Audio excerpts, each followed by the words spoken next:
Sutra. The second is the retribution of hearing, which beckons one and leads one to evil ends. The karma of hearing intermingles, and thus at the time of death one first sees gigantic waves that drown heaven and earth. The deceased one's spiritual consciousness falls into the water and rises the current into the relentless hell. Commentary. The second of the six interconnected retributions is the retribution of hearing. Originally, if one had returned the hearing to the self-nature, the hearing nature could have accomplished the unsurpassed way. Instead, the person in question turned all his attention outside and listened to defiling sounds. He listened to sounds that gave him enjoyment. Perhaps he liked to listen to women sing. Perhaps he enjoyed listening to women talk. The same applies for men as for women. Women like to listen to men. It's not a one-way street. The sutra is talking about both sexes. You shouldn't think that if the sutra uses the masculine form, it just means that men are bad while women are not included. The offenses the two sexes commit are the same. They are those which beckon one and lead one to evil ends. This person's retribution beckons him just as if it were calling to him, come here, in very persuasive tones. It entices him. The karma of hearing intermingles, and thus at the time of death one first sees gigantic waves that drown heaven and earth. The intermingling refers to the way in which the six organs are interconnected in their retribution. The ear gets involved with all the other five sense organs. The ghost, the intermediate skandha body, sees the entire universe filled up with billowing waves. But is it really that way? No, it is a manifestation which appears because of his karmic retribution. The same is true when we people see mountains, rivers, the earth, vegetation, buildings, San Francisco, New York, Japan, China, and everything else is all a manifestation due to the power of our karma.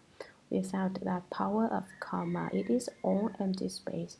If your karma is ended and your emotion is empty, then everything throughout the Dharma realm is void. It is all emptiness. There isn't anything at all. But because of attachment to appearances, you see all kinds of colors, shapes, and forms. This ghost sees the entirety of heaven and earth as submerged in a vast expanse of billowing waves. The deceased one's spiritual consciousness falls into the water and rides the current into the relentless hell. He flows along with the stream and ends up at his brother's house. Where's that? The relentless hell. Who's his brother? He's seeing. The six brothers race right after one another. Sutra, there it is aware of two sensations. One is opening hearing, in which it hears all sorts of noise and its essential spirit becomes confused. The other is closed hearing, in which there is total stillness and no hearing, and its soul sinks into oblivion.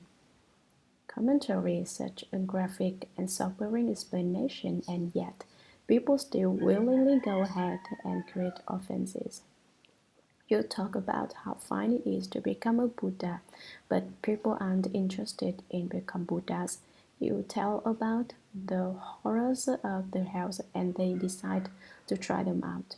Becoming a Buddha is so fine, but they don't even give it a try. We talk about it later. They procrastinate. They've been told that listening to the Father's house creates karma offenses, but as soon as they find themselves in such a situation, they are compelled to listen. They think, I hear about that in the sutra, but I'm not convinced it's right, so they try it out. There, when the intermediate skandha body gets to the relentless hell, it is aware of two sensations. One is open hearing, in which it hears all sorts of noise and its essential spirit becomes confused. All pandemonium breaks loose. Confused means that it cannot remember anything anymore. The other is closed hearing, in which there is total stillness and no hearing, and its soul sinks into oblivion. It experiences total deafness. Then its soul goes one knows not where. It sinks into oblivion. Sutra. When the waves from hearing flow into the hearing, they become scolding and interrogation. When they flow into the seeing, they become thunder and roaring and evil poisonous vapors. When they flow into the breath, they become rain and fog that is permeated with poisonous organisms that entirely fill up the body. When they flow into the sense of taste, they become pus and blood and every kind of filth. When they flow into the sense of touch, they become animals and ghosts and excrement and urine.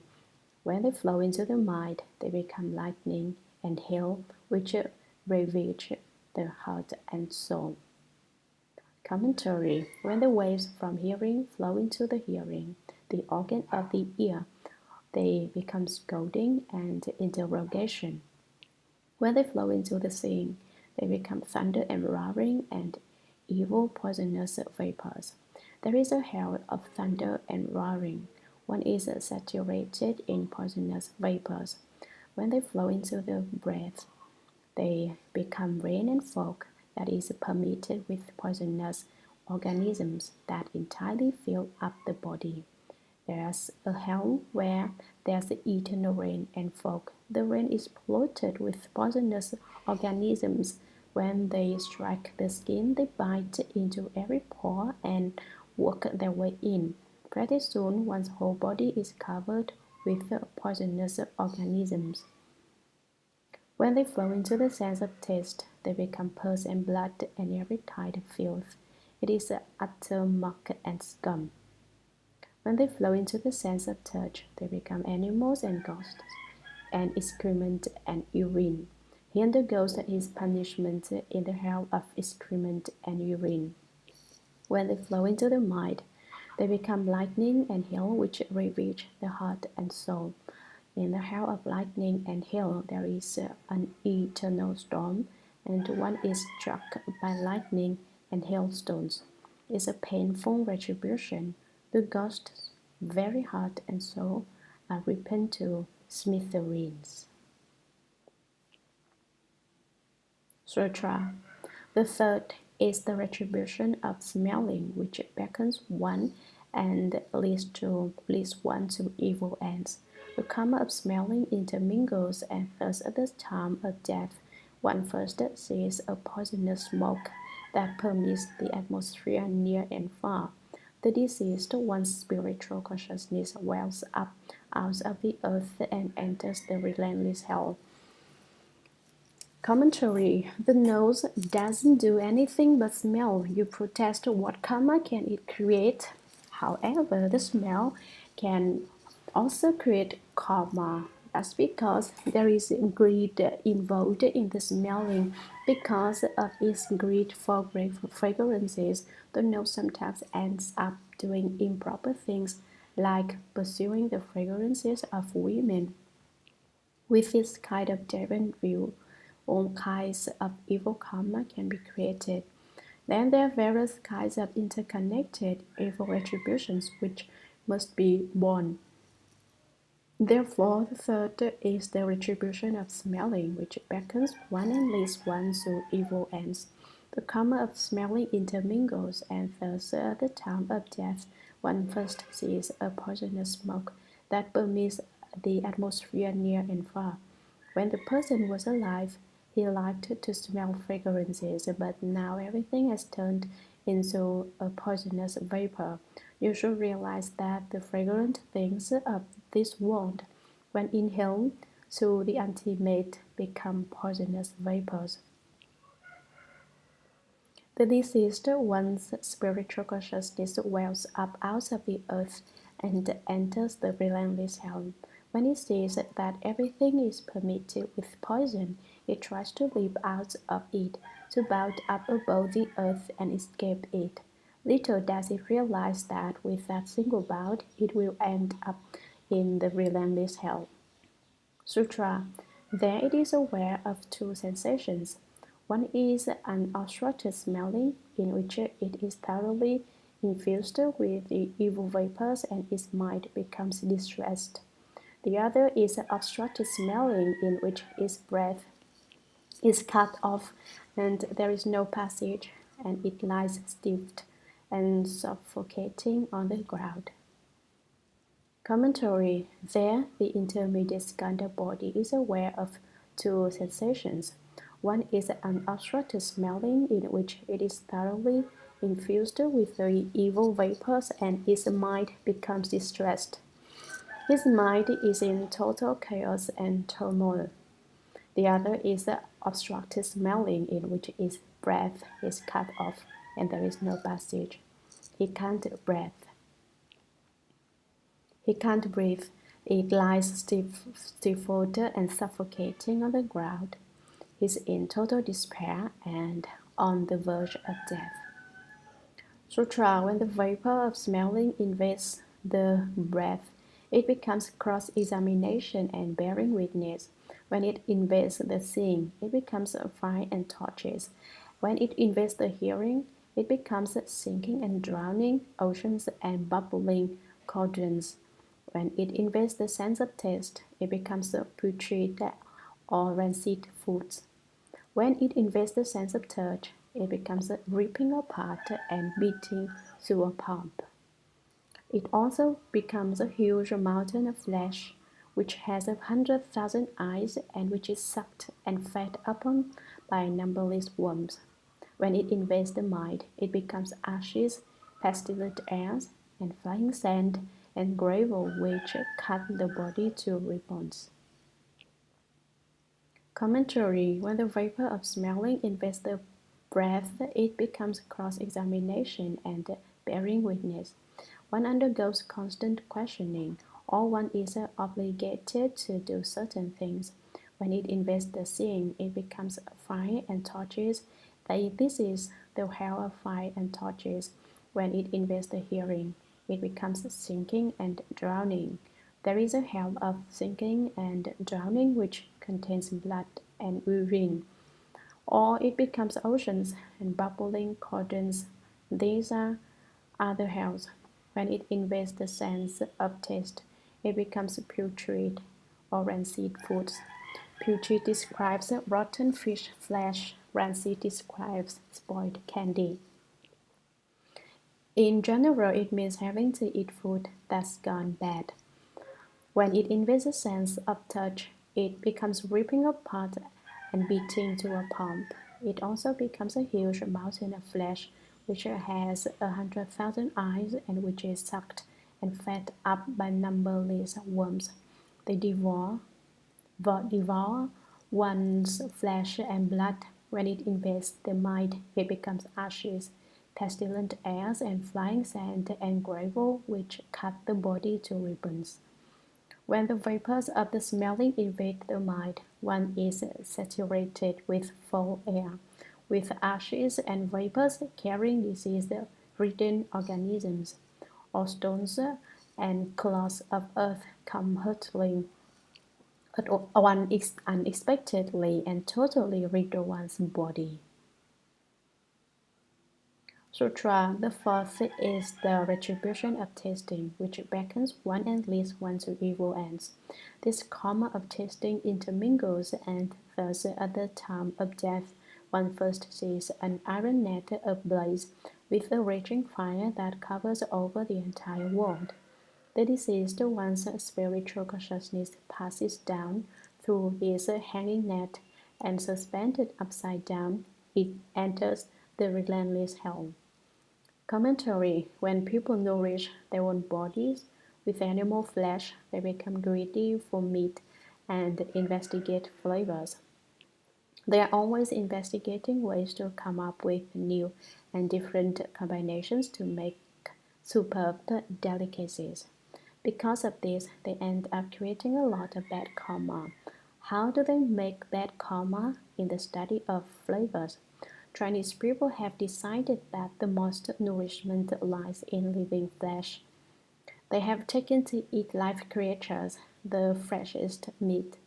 Westerners put their meat in refrigerators for a while before they eat it, but Chinese people feel that cooling the meat robs it of its nutrients. They prefer to cut the flesh of living animals and eat that.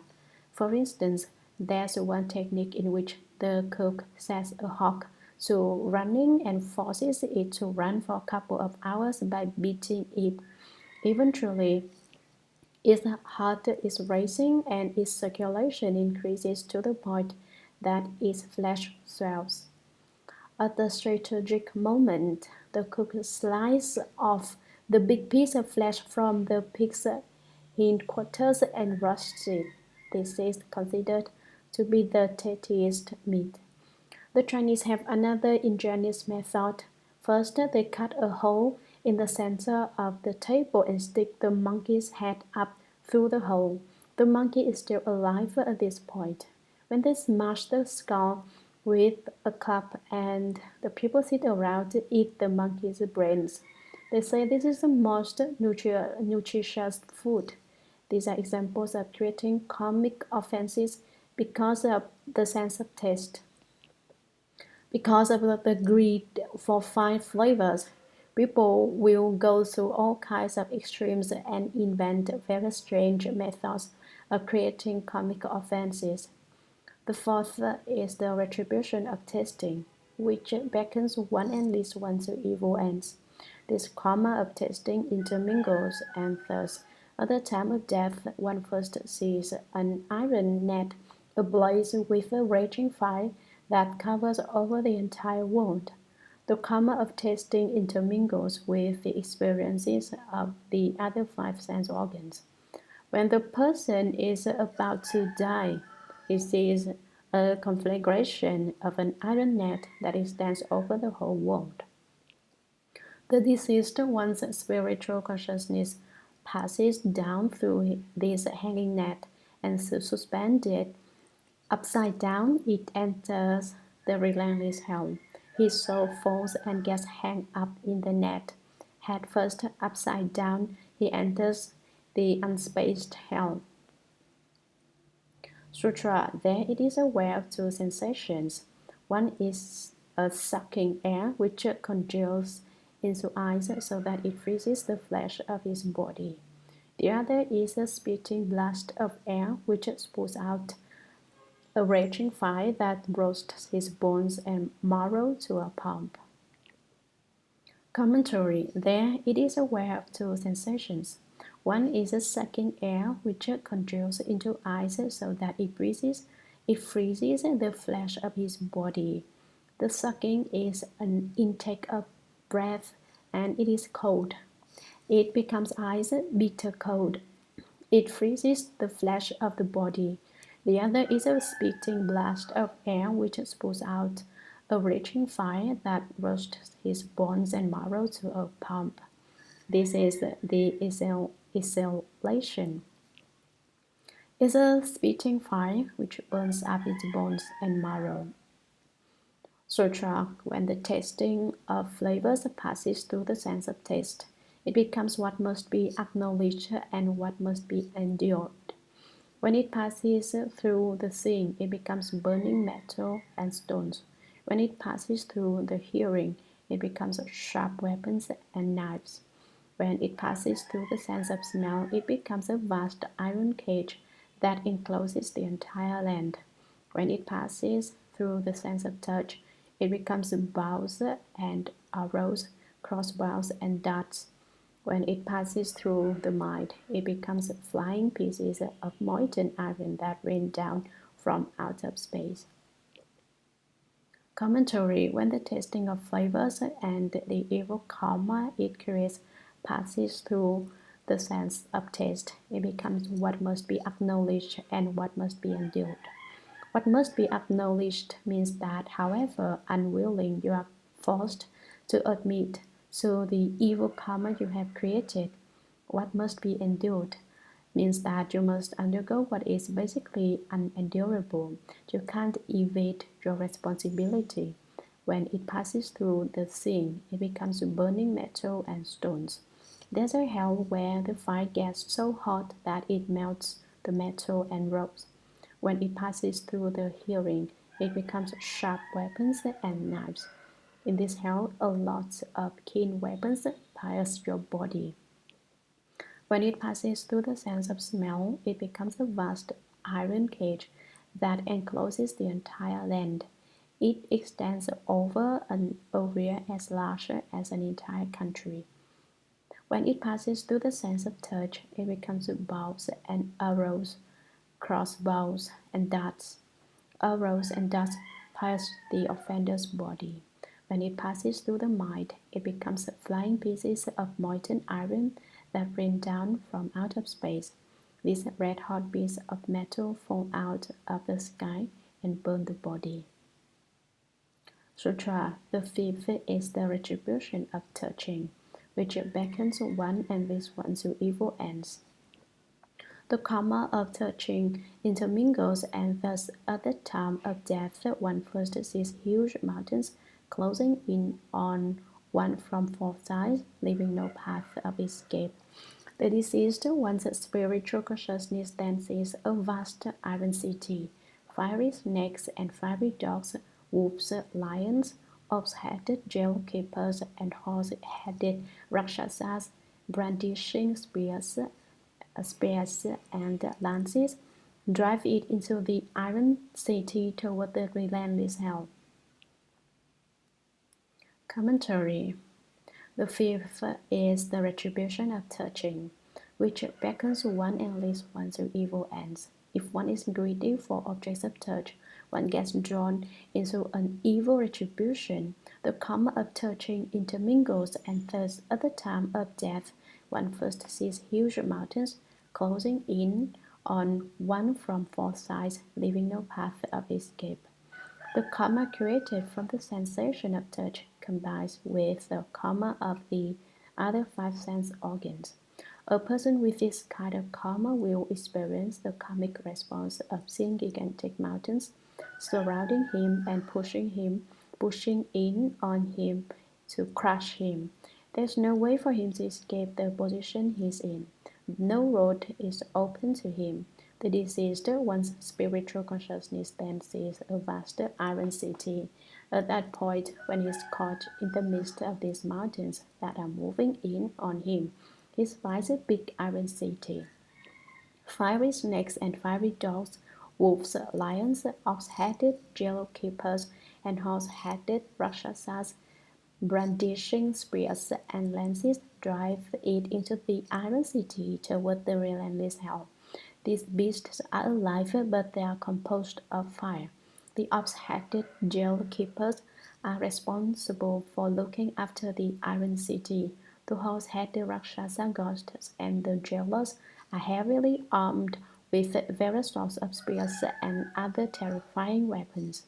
This vicious entourage compels the offender to enter the vast iron city. As soon as he gets inside the city, he falls into the relentless hells. Sutra. Then it is aware of two sensations. One is touch, that involves coming together, in which mountains come together to squeeze its body until its flesh, bones, and blood are totally dispersed. The other is touch, that involves separation, in which knives and tools attack the body, ripping the heart and liver to shreds. Commentary. There it is aware of two sensations. One is touch, that involves coming together, in which mountains come together to squeeze its body until its flesh, bones, and blood are totally dispersed. From four sides, huge mountains close into press one's body. Every part of the body is smashed to smithereens. The mountains squeeze one into a meat party. At that point, one dies, of course, but then the clever wind revives one. replete with a new body, one has to go through the same experience again. In this way, one gets squeezed to death and revived again and again, birth after birth and death after death. This is touch that involves contact. The other is touch that involves separation, in which knives and swords attack the body, ripping the heart and liver to shreds. Knives, swords, lances, and the like assault the body, and the internal organs are completely destroyed. Sutra, when this touching passes through the sensation of touch, it becomes striking, biting, stabbing, and piercing. When it passes through the seeing, it becomes burning and scorching. When it passes through the hearing, it becomes questioning, investigating, court examinations, and interrogation. When it passes through the sense of smell, it becomes enclosures, bags, beating, and biting up. When it passes through the sense of taste, it becomes blowing, pinching, chopping, and severing. When it passes through the mind, it becomes falling, flying, frying, and broiling. Commentary: when this touching passes through the sensation of touch, it becomes striking, biting, stabbing, and piercing. The text actually reads questioning, investigating, court examinations, and interrogation, but these are more appropriate to the retribution for hearing, whereas striking, biting, stabbing, and piercing, which appear in the text under hearing, are more appropriate to the sense of touch. Striking occurs when two things are hit together. Biting is being tied up, stabbing is being cut by knives, and piercing is what happens when arrows are shot at one. When it passes through the seeing, it becomes burning and scorching. When the sense of touch is influenced by seeing, when the retribution is burning and intense heat, like the hell of fiery soup and charcoals and the like. When it passes through the hearing, it becomes questioning, investigating, court examinations, and interrogation. Questioning means being brought before the courts of hell. Investigating means being examined by official before passing through the gates. Court examinations are designed to cross-examine you about the offenses you have created. When it passes through the sense of smell, it becomes enclosures, bags, beating, and biting up. Enclosures means one is put inside something, and contained bags refers to being tied in a bag.